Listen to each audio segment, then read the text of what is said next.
I was 36 years old the day my father told me, for the last time, that I had always been the dumb one. He didn't say it with anger. That might have been easier to understand. Instead, he said it casually, like someone repeating a family joke that had simply become part of the air in the room. My parents had always had a way of labeling people. My older brother Michael was the successful one. My younger sister Laura was the beautiful one. And me? I was the sweet one, which in my family had always meant the same thing as harmless and not very bright. The strange thing is that when you grow up hearing something often enough, you stop arguing with it. You begin to arrange your life around the role that has been assigned to you. My parents were successful people. My father owned a chain of construction companies, and my mother had built a small but respected real estate brokerage. Their dinner conversations were always about deals, investments, acquisitions, and market trends. Michael absorbed all of it like oxygen. By the time he was 25, he was already managing projects for my father's company. Laura married a lawyer at 26 and moved into a beautiful house 2 streets away from my parents. I was the one who seemed to drift somewhere outside the center of the family orbit. I didn't hate school, but I wasn't exceptional at it either. Numbers confused me when they appeared in long rows. My teachers often wrote the same phrase on my report cards. Hardworking but not academically gifted. My parents repeated that line so often that it became almost official. They weren't cruel people, but they were practical. In their minds, the world sorted itself into winners and supporters. Michael would build things. Laura would marry well. And I, apparently, would simply live a quiet life somewhere in the background. When I was 23, I left home with very little fanfare. Michael was already moving into his first management role, and Laura was planning her wedding. My parents helped both of them with down payments and connections. For me, there was a polite conversation about finding something simple that suits your personality. I moved to another state and took a job at a small manufacturing company answering customer service calls. It wasn't glamorous, but it was honest work.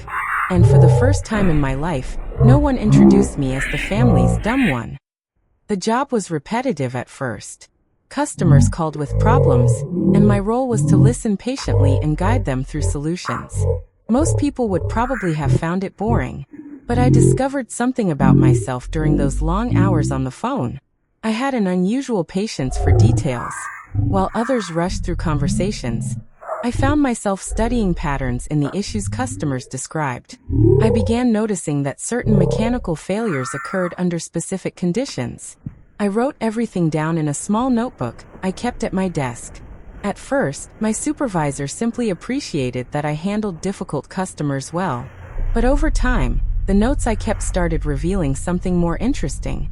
The machines our company produced were failing in ways that no one had fully analyzed.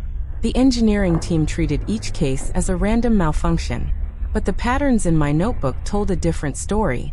I began sharing some of those observations quietly with one of the engineers. He was skeptical at first, but after reviewing several cases, he admitted the patterns were real. What followed was the first moment in my life when someone looked at me with genuine professional respect. The engineer asked if I would help the team analyze customer data more systematically. I wasn't an engineer, and I didn't have advanced degrees, but I had something they needed: patience and curiosity. Over the next 2 years, I worked closely with the product development department. My role grew slowly but steadily. I learned how the machines were designed, how the components interacted, and how tiny design adjustments could prevent expensive failures. Meanwhile, life at home continued exactly as it always had. I visited my parents twice a year.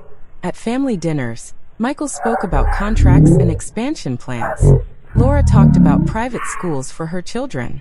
When it was my turn to share updates, my parents listened politely and then changed the subject. My father once said with a small laugh, "At least someone in this family chose a stress-free career." Everyone chuckled. I smiled along with them, because it seemed easier than explaining that my job had become far more complicated than they imagined.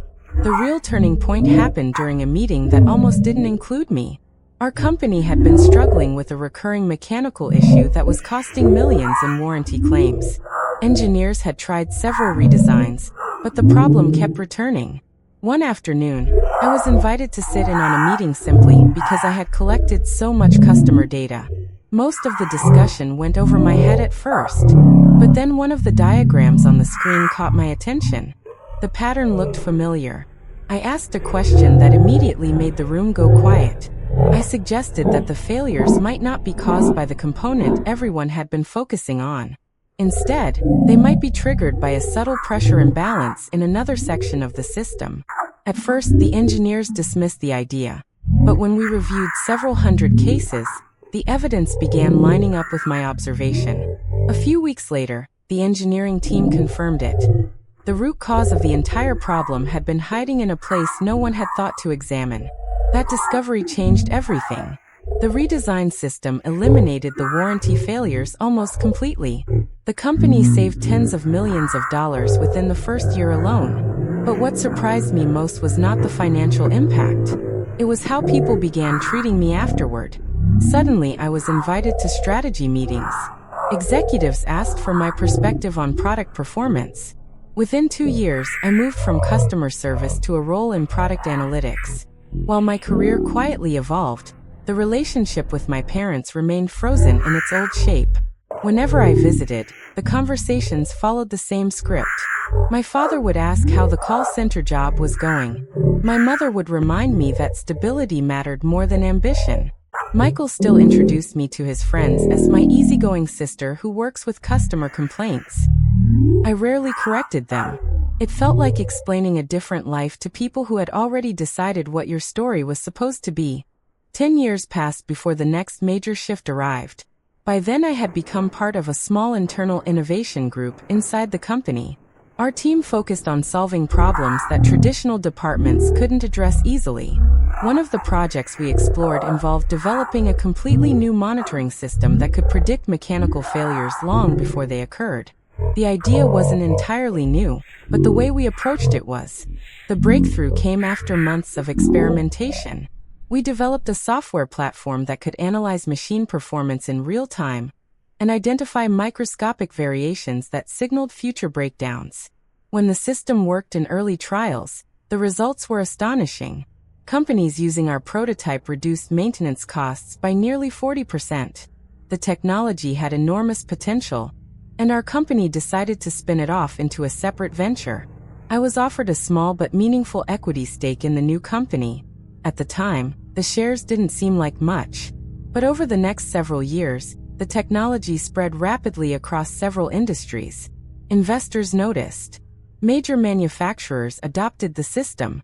Within 8 years, the company grew far beyond anything any of us had predicted.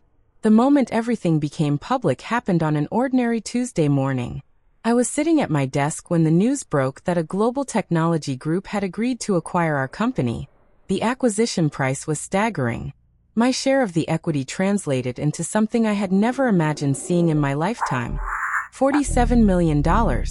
For several hours, I simply sat in silence at my desk. Wealth has a strange effect when it arrives unexpectedly. It doesn't feel like triumph at first. It feels like disbelief. I thought about the years of quiet work, the notebooks full of observations, the meetings where I had spoken carefully so no one would dismiss me. None of it had been dramatic. It had simply been persistence. A few weeks later, I visited my parents again. Family dinner unfolded exactly as it always had. My father spoke about a construction project. Michael discussed a real estate development. Laura talked about her children's summer plans. When the conversation turned toward me, my father smiled and said, "Still enjoying that quiet little job of yours?" I paused for a moment, and then reached into my bag. The envelope I placed on the table contained the official document from the acquisition closing. My parents looked at it with polite curiosity. My father adjusted his glasses and began reading. For a long moment, no one said anything. Then he read the number again, slowly, as if the digits might rearrange themselves into something more reasonable. $47 million. The silence that followed was different from anything I had experienced at that table before. It wasn't celebration. It wasn't anger. It was confusion. My parents had spent decades believing they understood exactly who their children were. And in that moment, the version of me they had carried in their minds simply stopped making sense. My father finally looked up from the document. His expression wasn't proud. It wasn't even apologetic. It was something closer to uncertainty. For the first time in my life, he didn't seem to know what to say. And that was the moment I realized something important. The check itself didn't prove anything. The years of work had already done that. The real change wasn't the money. It was the quiet understanding that labels have power only as long as you accept them. My parents had called me the dumb one for most of my life. But the truth was simpler. I had just been the one who listened longer, watched more carefully, and refused to stop learning long after everyone else had decided who I was supposed to be.